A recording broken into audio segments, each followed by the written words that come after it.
Hello and welcome. Tonight, Edo Governorship Election Petition Tribunal affirms election of Monday Okpebholo as Governor of Edo State, dismisses petition of the People's Democratic Party and its candidate Asue Ighodalo and 2 others.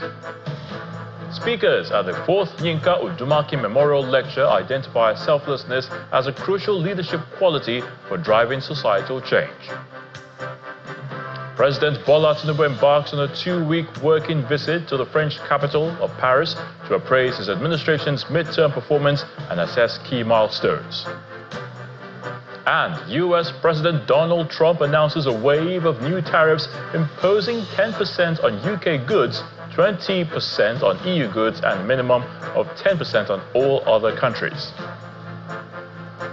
And on business, President Tinubu sacks NNPCL Group Chief Executive Officer Mele Kyari, appoints Bashir Ojulari in major shakeup. On sports, Nigeria's representative at the Basketball Africa League, Rivers Hoopers, have landed in Rabat, Morocco, ahead of Season 5 jump ball this Saturday. And from the nation's capital, Nigeria's 15-year-old special needs child, Kanyenya Chukwu Tago Okeke, sets a new Guinness World Record for the largest painting on canvas. It's been quite a journey and indeed a long battle at the courts, but finally the verdict is now known. The Edo State Governorship Election Petition Tribunal sitting in Abuja has affirmed the election of Monday Okpebholo of the All Progressives Congress as Governor of Edo State. A 3-member panel headed by Justice Wilfred Kpochi dismissed the petition filed by the People's Democratic Party and its candidate Asue Ighodalo against the outcome of the September 21st, 2024 governorship election. In its judgment, the panel says Mr. Ighodalo and the PDP have failed to call competent witnesses to prove the allegations of non-compliance with the Electoral Act. Our correspondent, Emanuela Ekele, reports. After about 6 months of legal tussle, the Edo State Tribunal has affirmed Monday Okpebholo as Governor of Edo State. Before the commencement of the judgment, the courtroom at the National Judicial Institute, Abuja, is filled to capacity with lawyers and supporters from both sides. In the lead judgment read by Justice Wilfred Kpochi, the tribunal said non-compliance must be proven convincingly. The tribunal says the failure of the petitioners to call polling unit officers, presiding officers, or even voters during the election proved fatal to their petition. The tribunal says most of the 19 witnesses called by the PDP merely gave hearsay evidence during the proceedings. Justice Kpochi faulted what he termed as PDP's reliance on Section 137 of the Electoral Act to dump documents on the tribunal. The tribunal says it's not for the court to scrutinize documents tendered by the petitioners. The tribunal further adds that the BVAS machines tendered by the petitioners remain dormant, as it is not the duty of the tribunal to access the data in the machines. In the unanimous decision, the tribunal thereby restated that to prove overvoting, as alleged by Ighodalo and the PDP, there's a need to tender the voters' register, BVAS machines, and polling unit results, or Forms EC8A. Following this, it dismissed the petition for lacking in merit. The panel also dismissed the petition of Action Alliance for lacking in merit and being frivolous, and that of Accord Party for its inability to prove allegations of irregularities.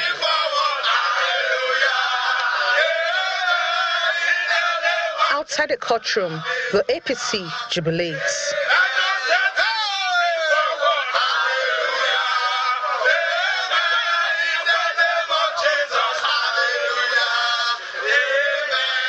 The Governor's Council speaks on the judgment and the purported judgment that leaked a day before. It's unfortunate that when you read those so-called leaked judgments, they were written by lawyers.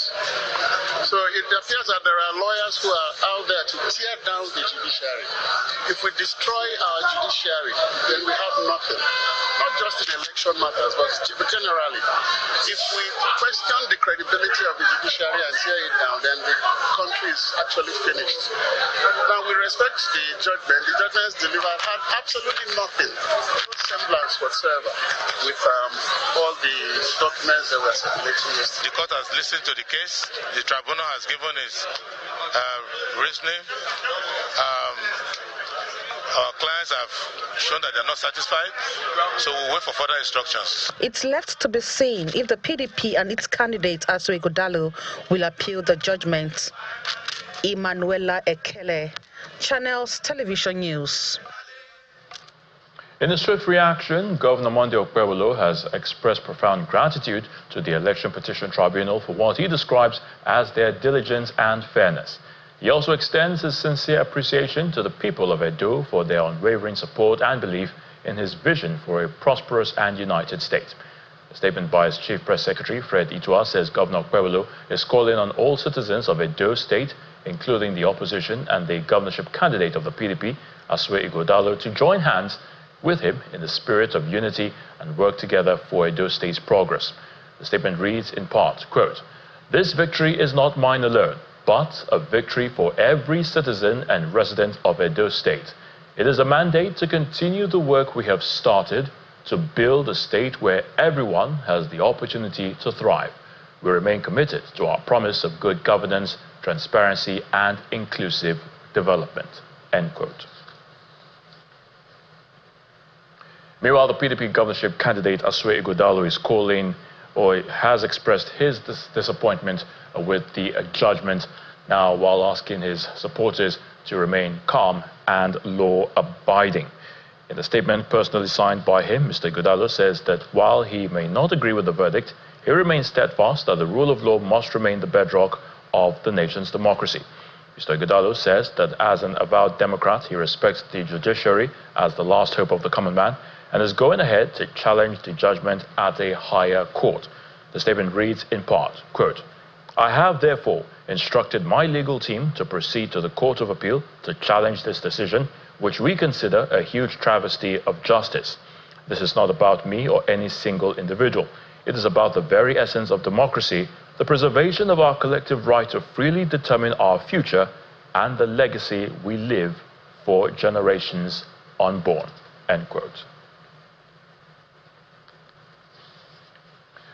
Now, the judgment of the Edo State Governorship Election Petition Tribunal, which affirms Governor Okpebholo's election, is not only a climax of months of legal battle between the PDP and the APC, but now paves the way for the governor to continue his governance of Edo State with focus on development projects and policies. The PDP and two other petitioners had challenged the declaration of Mr. Monday Okpebholo of the APC as winner of the governorship poll in September 2024, citing irregularities in the conduct of the election. Our correspondent, Jessica Olomuse, now gives us a background on the events that played out. After weeks of campaigns and strategizing, the Edo State governorship election was held on 21st September 2024.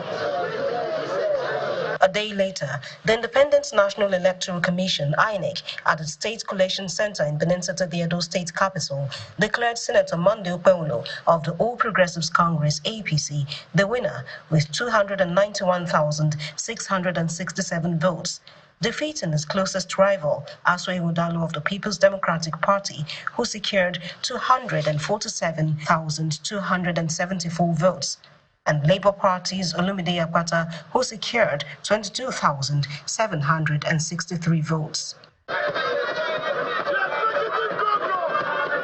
While jubilation reigned within the camp of the APC, which proceeded on a thank you tour around different parts of the state, the PDP and Labour Party candidates objected to the result.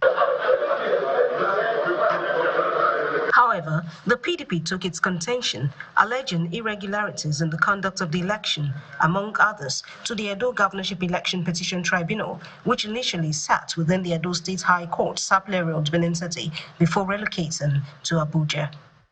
As the trial proceeded, Monday Okpebholo, who was sworn in as governor of Edo State on 12th November, commenced and continued work aimed at developing the state. At various fora, the governor maintained his focus was to work for Edo people. We want to leave a legacy for Edo people. That is the major reason why we see every day a move from side to side. With the tribunal's judgment today affirming his victory, Governor Okpebholo is set to return to Edo State to continue with official duties. At least 4 out of Edo State governors since Nigeria's return to democracy in 1999 have had the elections challenged in court. Osereme Osugbo, whose election was overturned in 2008, Adams Oshomole took over as governor then. Godwin Obaseki, then of the APC, faced an election petition from the PDP, but the tribunal upheld his victory. And now Governor Okpebholo of the All Progressives Congress. Jessica Lugose, Channels Television News. Following his official return to the People's Democratic Party, former governorship candidate of the Labour Party during the 2023 governorship election in Enugu State, Chijioke Edeoga, has expressed his commitment to contributing to the well-being and progress of the party in the state. Mr. Edeoga, who made this pledge when he paid a courtesy visit to the state governor, Peter Mba, at the government house in Enugu, said it is time for governance as the people had already made their choice. It's time for governance. I do not nurse any bitterness towards anybody.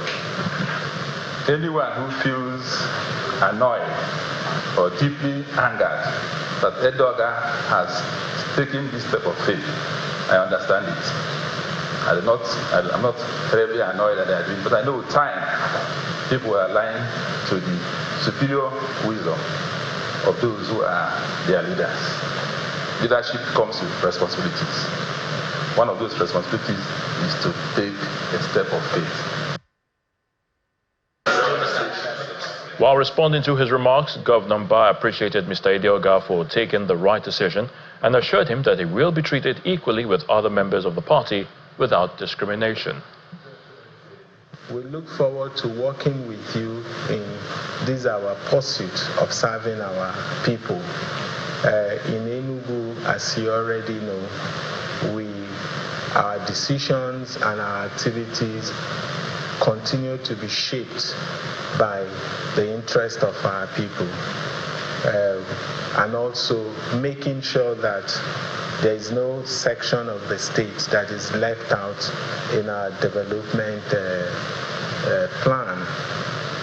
The smart green schools, as you may already know, it's being done across all the 260 wards. The primary health care centers, the type 2, is also being done across all the.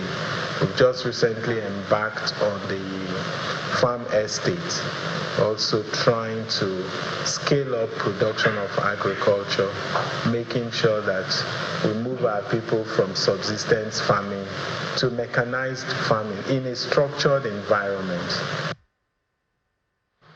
Selflessness has been recognized as a crucial leadership quality essential for driving societal change.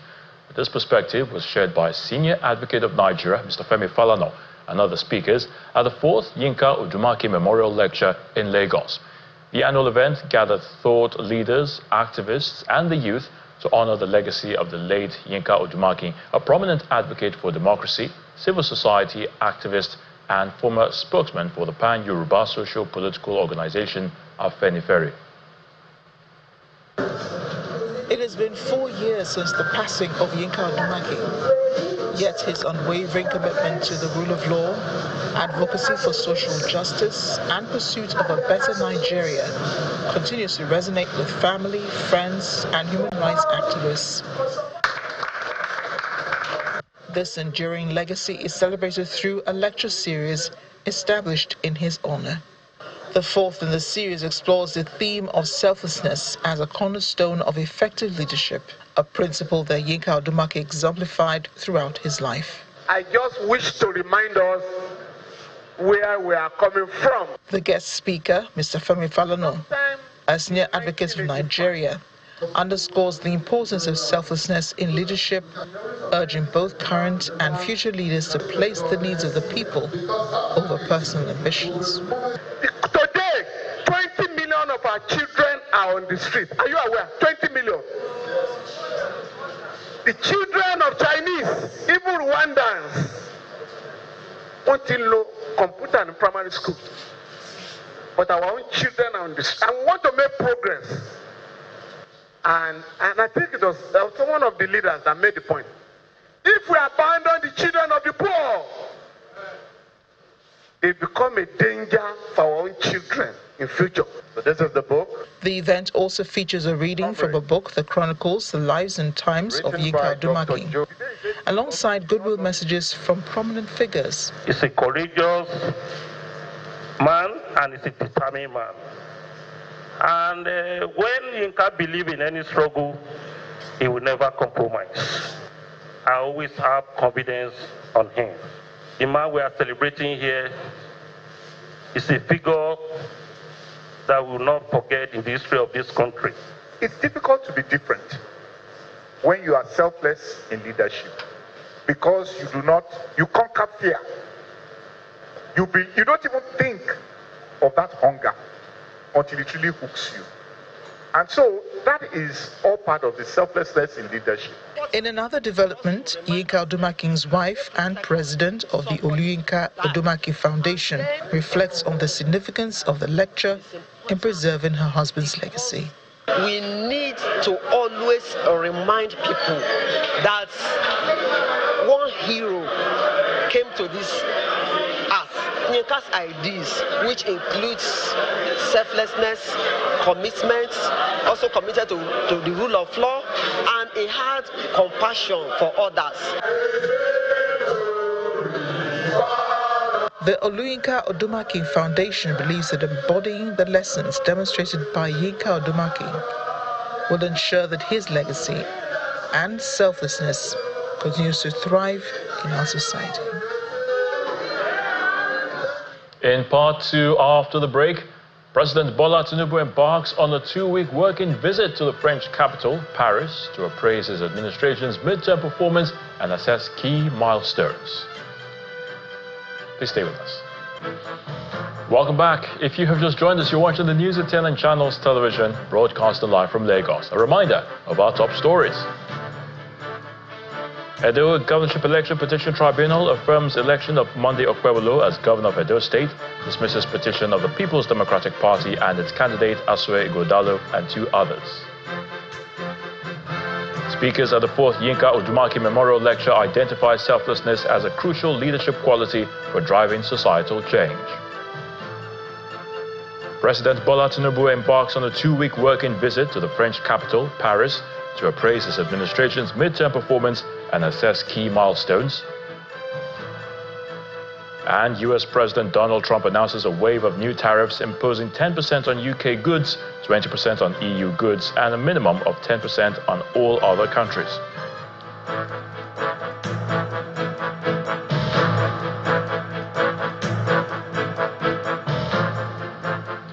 President Bola Tinubu has traveled to Paris, France on a short working visit.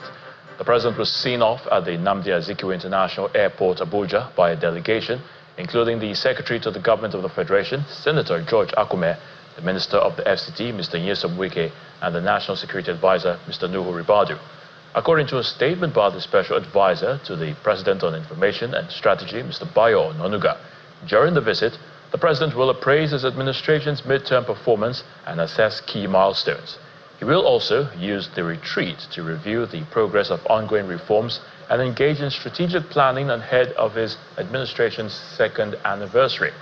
The statement adds that while away, President Bola Tinubu will remain fully engaged with his team and continue to oversee governance activities. He is scheduled to return in about a fortnight.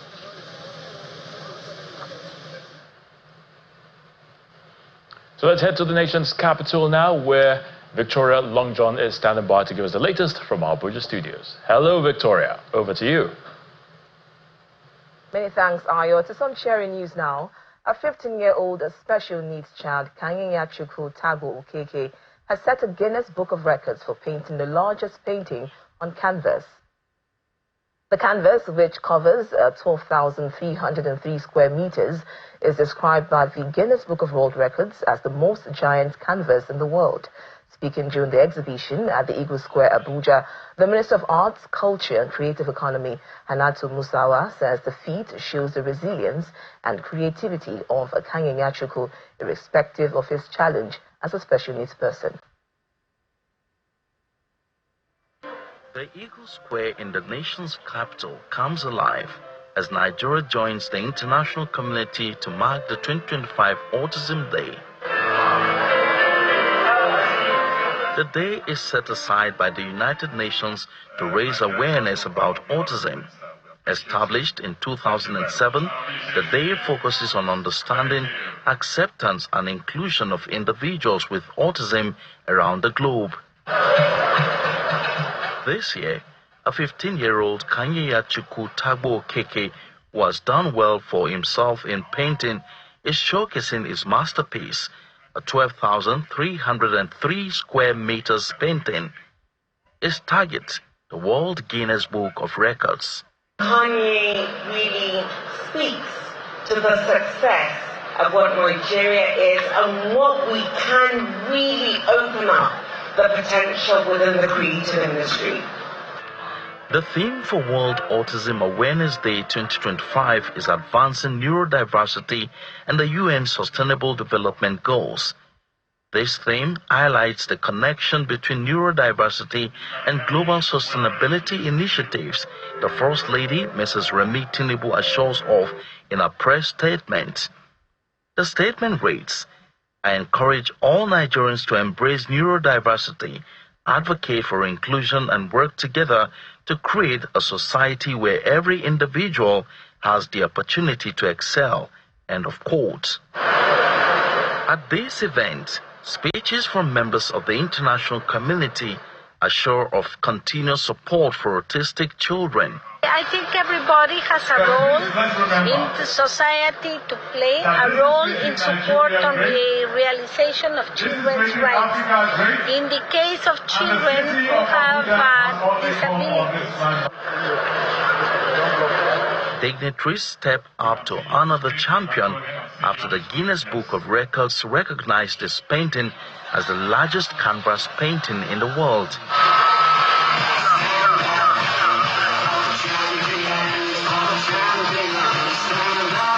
He is surrounded by his parents, his grandfather and friends. We knew we would do it, and to the glory of God, we are done. I'm exhausted. I'll tell you the truth, I'm really exhausted because for the past 3-4 months, we've been planning and preparing and prepping Kanye, making sure that he's up to. He has everything that he needs. Autism spectrum disorder is a condition related to brain development that impacts how a person perceives and socializes with others. With social inclusion and acceptance, however, persons living with the challenge can thrive and do better in the society. And the FCT Police Command, under the leadership of the Commissioner of Police, Ajao Adewale, has commenced activities to commemorate the National Police Day 2025 with a 3-day community outreach. The FCT Commissioner of Police will lead officers and men of the command on a clean-up exercise at Lagos Street in Gariki, and the Palace of the Sapei of Gariki emphasized the importance of a clean and safe environment in fostering security and community development. Police is part of the community. We exist because the community exists. We are here to give back to the community, the society we serve, what we can equally offer. Because the overall well-being of the community is part of the reason why police exist. So we are here today to do clean-up exercise on Lagos Street, Gariki, and the spirit of our togetherness with the community that we serve. Officers and men are here today with their broom, their shovel, to clean up the streets in appreciation of the collaboration we have been enjoying with them. So we continue to see ourselves as being together. And that is the essence of our coming here. And the Emir of Gombe, His Royal Highness Abubakar Shehu Abubakar III, has paid Sallah homage to the Governor of Gombe State, Inuwa Yahaya, at the Government House. The homage, which featured messages of joy, also serves as an opportunity for showcasing the colorful Durbar displays rooted in Gombe's rich cultural heritage. The chairman of the Gombe State Council of Emirs and Chiefs, Abubakar Shehu Abubakar III, leads other traditional rulers to pay Sallah homage to the governor of Gombe State, Inuwa Yahaya.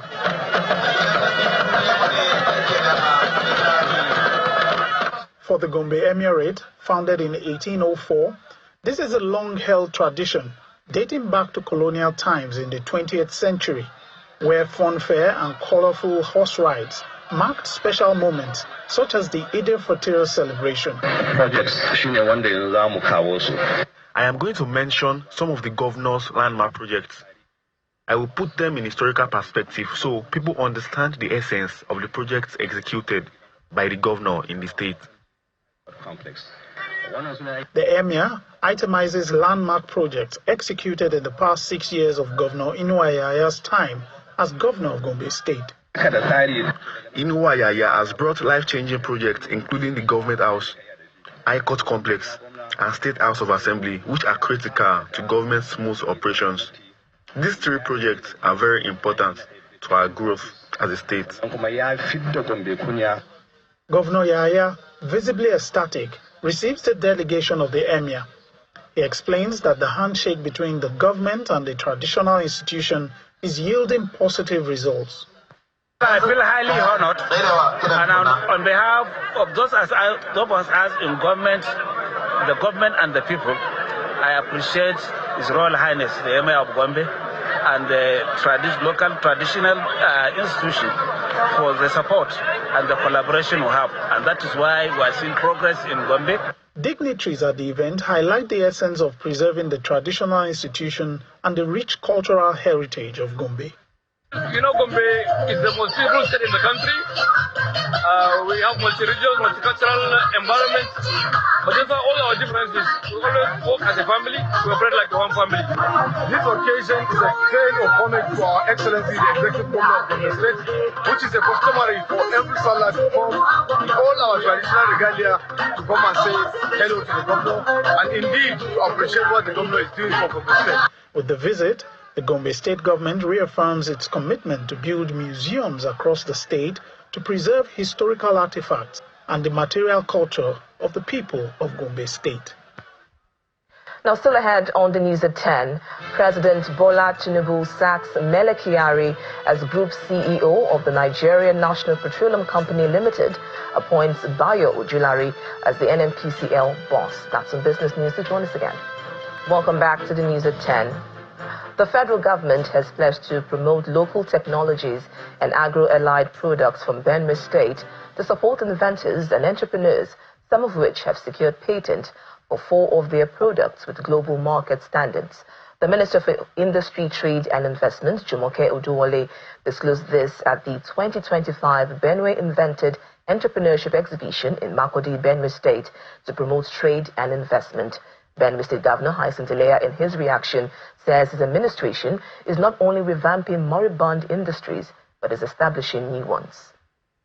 Intellectual property of inventors is protected. Indigenous inventors and technology innovators exhibiting their products at the 2025 Benue State Inventors and Entrepreneurship Expo in Makurdi, the state capital.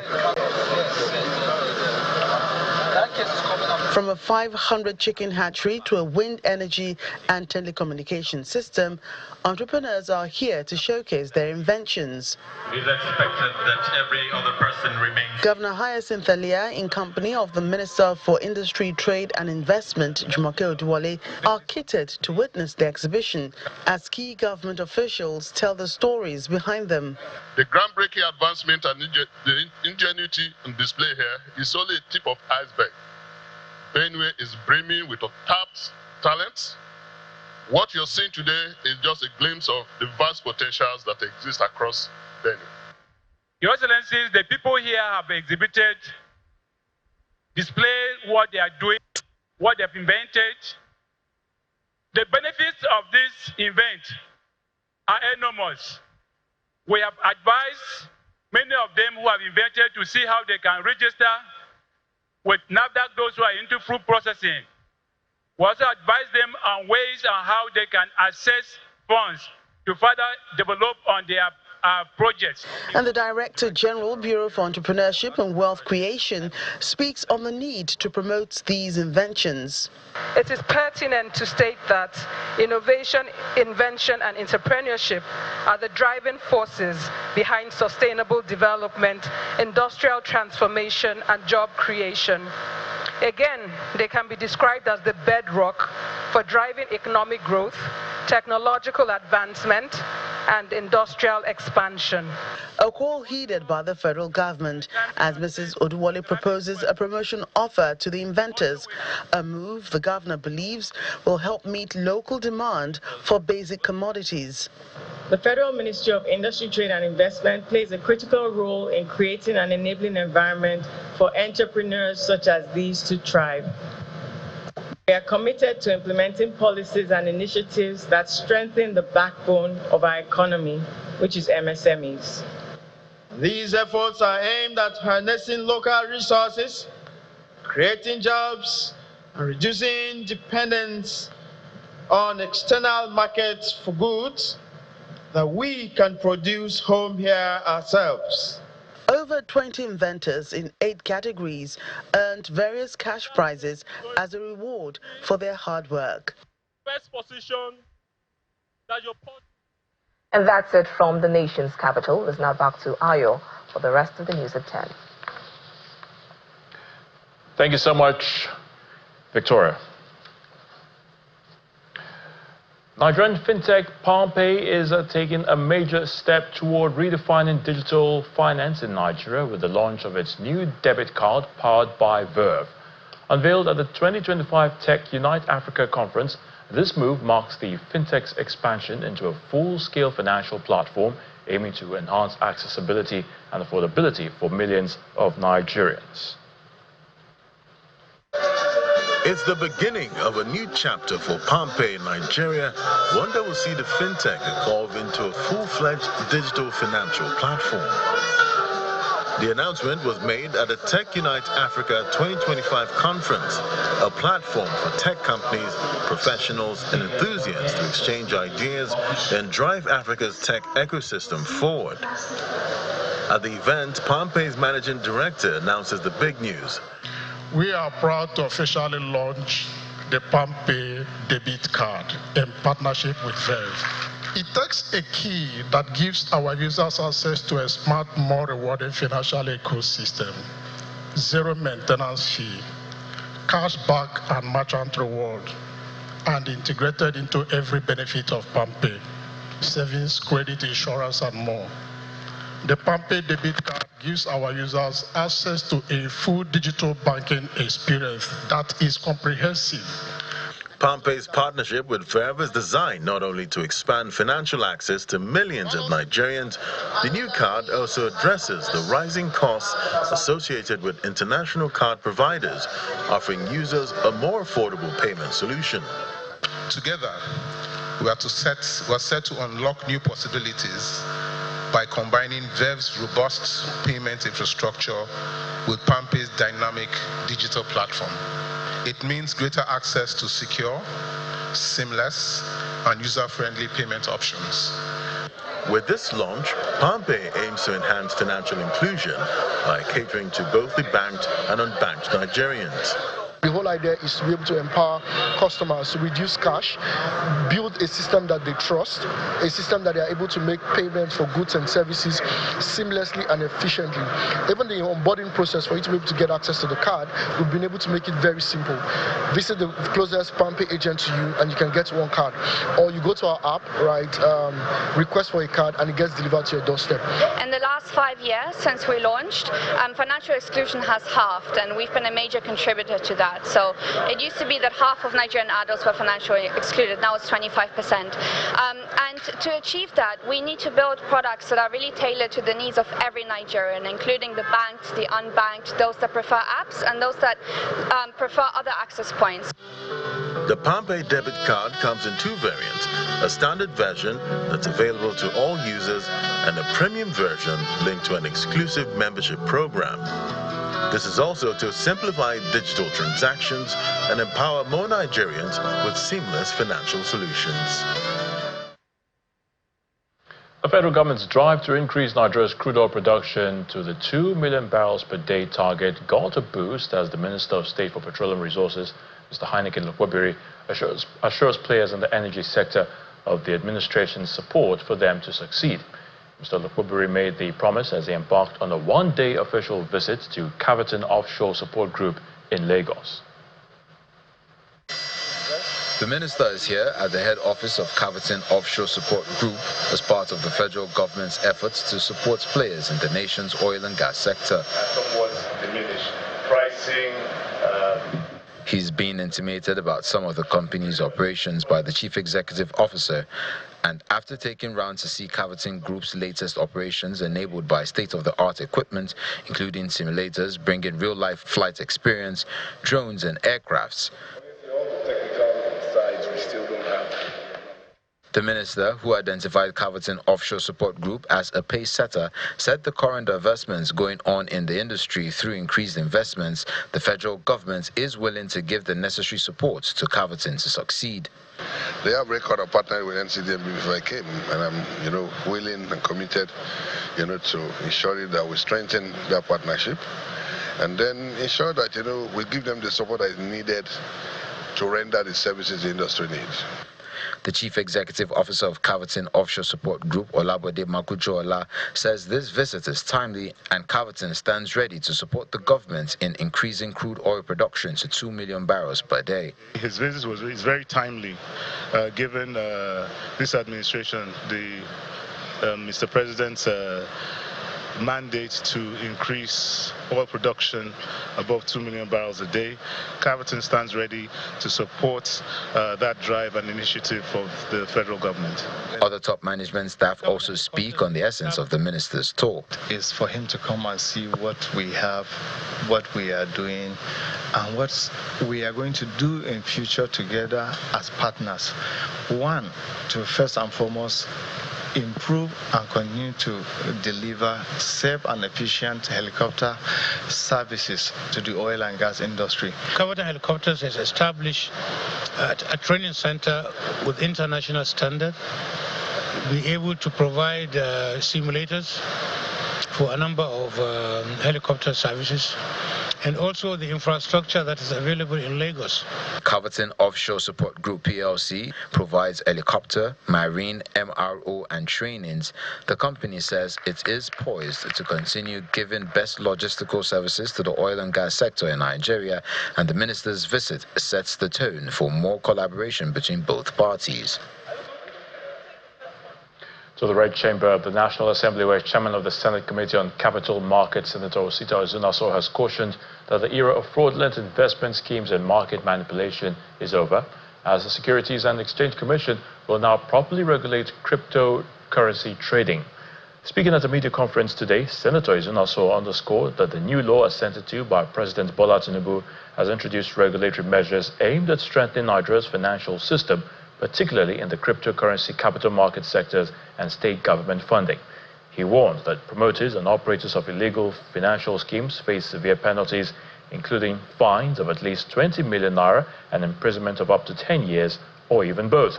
The senator also explained the new law now encourages state governments to access long-term funding through the capital market. Before now, people can try Ponzi and they will not be caught and they will not be arrested. Today, if you try Ponzi, you'll be caught, you'll be arrested, because it is digital asset. You can't do Ponzi without passing through the internet and all the rest of them. So you'll be caught. And the whole essence of it is to protect people's money. We are saying that apart from the fine, the person also risks going to jail for 10 years, apart from paying the fine. So you can't even say that you pay the fine and you go free. You will still pay the fine and go to jail. That is what the law is talking about. You know, before now, subnationals like the states and local governments do not approach capital market for long-term funding. But with this new law, states and its agencies and local government can approach capital market for long-term funding. Instead of relying on federation accounts and commercial borrowing, you can now go to the capital market for long-term funding for your state. In fact, of all the 774 local governments in Nigeria, it's only one local government, Lagos Island, that have approached the capital market for funding. So what are the other local governments doing? What are the states doing? So we have now made it more flexible. This law has made it more flexible. Before, you can say it wasn't flexible for them, but now it's very flexible. Every state that wants to approach the capital market now can go to SEC. and get the approval and get long-term funding for infrastructural development in the state. So let's have Will Ebong now for the very latest in the world of business. Will?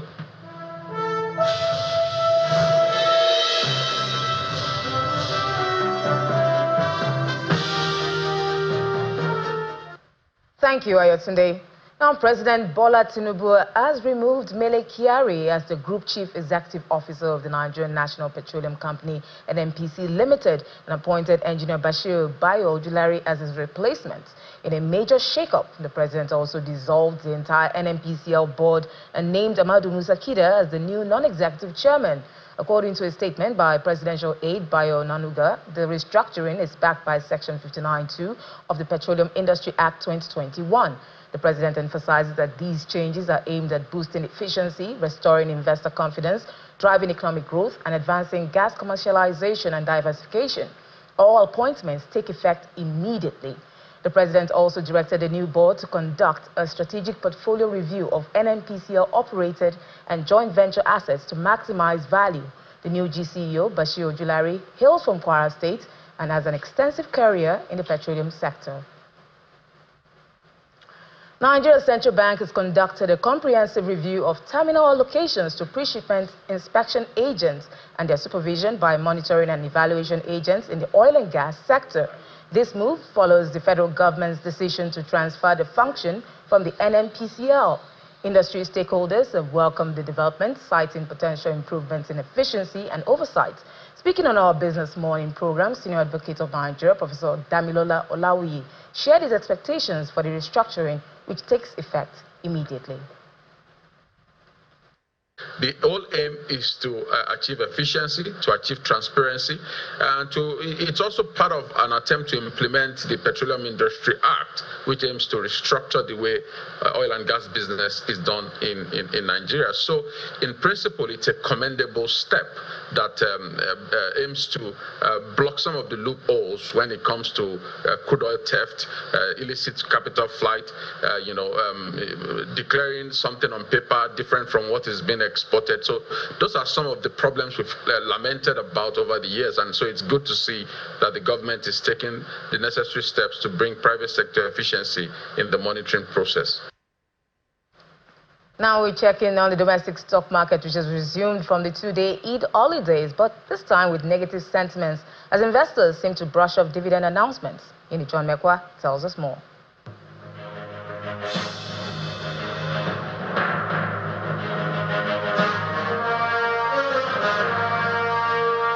Good evening, everyone. Welcome to the Stock Market Report. Well, after the long holiday, the bearish sentiment is still on at the NGX. Today, the market lost 91 billion naira and bringing the market cap to 66.166 trillion naira. The all share is down 0.11%, but thankfully, we're still retaining 105,000 level. Look at the sectors, and we see a mixture of colors right there. Banking is up. It's up 0.07%. However, consumer goods is down today, and also oil and gas also down almost 0.5%. That's because of O&O mostly drove that. The top trade has, the finances. Fidelity, for instance, is leading that group, 41 million in volume. Top trades and mutual benefit also follows, and then Nigerian breweries from the consumer goods. Of course, some of them are profit taking. That's why the market is in red. And at the close of this first trading day in the second quarter of 2025, we see the bear.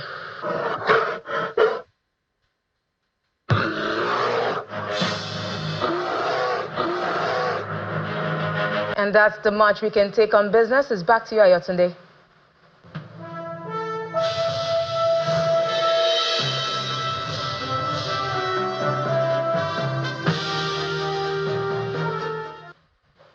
Thank you, Will.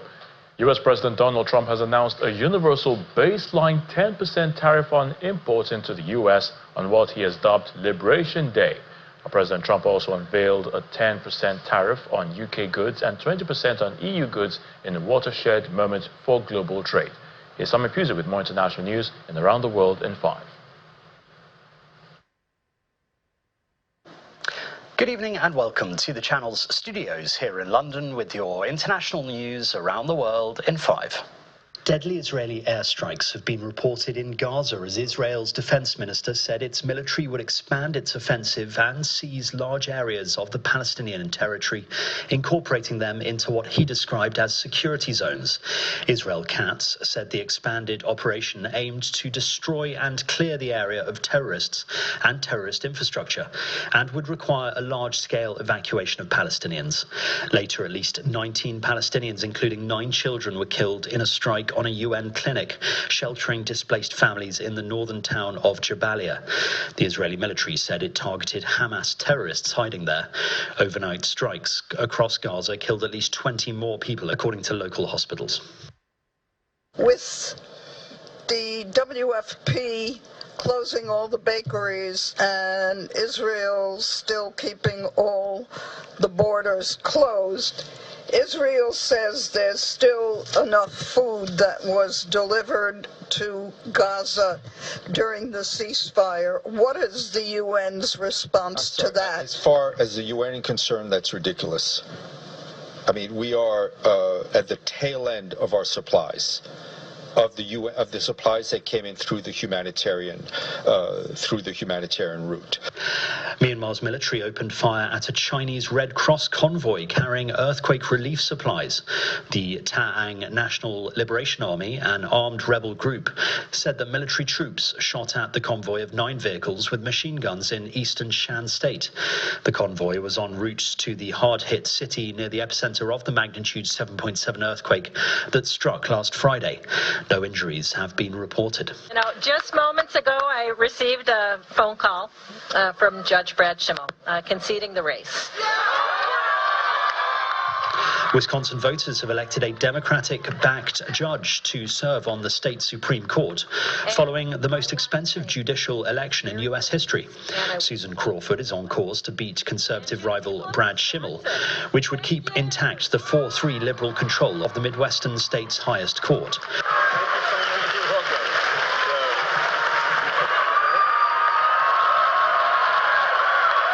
President Donald Trump's billionaire advisor Elon Musk was a prominent fundraiser in the campaign and was the subject of Democratic attack ads. More than $100 million was spent by the candidates and their allies, including $20 million by Musk. Thank you for all of your love and support and for standing by me throughout this. The result is expected to have far-reaching implications, potentially even affecting the balance of power in the U.S. Congress. U.S. prosecutors will seek the death penalty for Luigi Mangione, the man accused of shooting dead United Healthcare CEO Brian Thompson in December. Attorney General Pam Bondi said in a statement on Tuesday that she had directed federal prosecutors to seek capital punishment for the premeditated, cold-blooded assassination. Mr. Thompson was shot dead outside a hotel in New York on the 4th of December. Police arrested Mr. Mangione days later in Pennsylvania after a nationwide manhunt. Real Madrid manager Carlo Ancelotti has said he never thought about committing fraud as he testified in court in Spain over tax evasion charges. The former Chelsea and Everton boss is accused of failing to pay €1 million in tax on his Real Madrid salary during his first spell in charge from 2013 to 2015. Mr. Ancelotti began his second stint at Real in 2021. Prosecutors are seeking a prison term of 4 years, 9 months and a fine of €3.2 million. The Italian is accused of paying tax only on his Real Madrid salary and omitting income from image rights on his tax returns. And the actor Val Kilmer, who starred in some of the biggest movies in the 1980s and 90s, including Top Gun and Batman Forever, has died at the age of 65. He also appeared in 1991's The Doors, playing the legendary band's frontman Jim Morrison, plus the western tombstone and crime drama Heat. His daughter, Mercedes, told U.S. media that Kilmer died of pneumonia on Tuesday in Los Angeles. She said her father had been diagnosed with throat cancer in 2014, but did later recover. And that's your international news around the world in 5. Now back to the channel's studios in Lagos.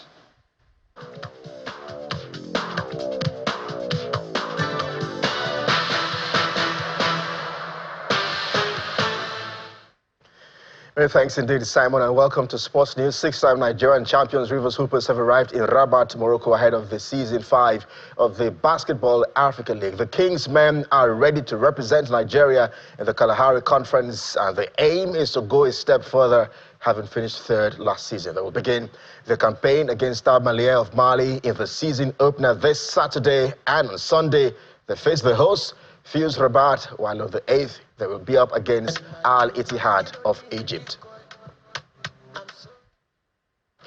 In the Nigeria Women Football League Premiership, Benue Queens recorded their first points of the season with a 1-0 draw against Delta Queens on March Day 10. Conference Queens and Danas Ladies also shared a point in the goalless match. Ekiti Queens lost at home to Remo Stars by a lone goal, while FC Robo secured a 3-1 away win at Adamawa. In other results, Nasarawa Amazons beat Abia Angels 2-0, with Edo Queens securing the same scoreline over Heartland. The same result was posted by Rivers Angels over Nigeria Hotels, while Bayelsa Queens thumped Ibom Angels 3-0. And let's bring you updates with EPL games. Manchester City have moved above Chelsea to 4th place with a 2-0 win over Leicester City. In other games now, Ipswich Town edged Bournemouth 2-1. And Rashford was among the scorers as Aston Villa defeated Brighton 3-0. In other results, Newcastle United were 2-1 winners over Brentford, and Paul Onuachu scored as Southampton held Crystal Palace to a 1-0 draw, while Liverpool laboured to a 1-0 victory over Everton. With that sports, I'm Kelly Egiga. It's back to you today.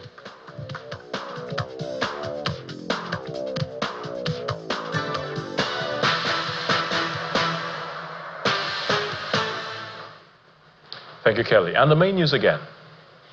The Edo State Governorship Election Petition Tribunal today affirmed the election of Monday Okpebholo as governor of Edo State after dismissing the petition of the People's Democratic Party and its candidate, Asue Ighodalo, and 2 others.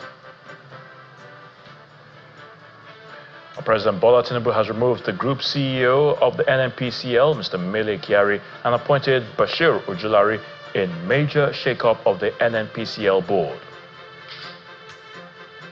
President Bola Tinubu has embarked on a 2-week working visit to the French capital of Paris, in what a spokesperson, Mr. Bayo Onanuga, says is to appraise his administration's mid-term performance and assess key milestones. And US President Donald Trump today announced a wave of new tariffs imposing 10% on UK goods, 20% on EU goods, and a minimum of 10% on all other countries. And that's the news at 10 tonight. Thank you so much for watching. I'm Ayotunde Balogun. Do have a good night.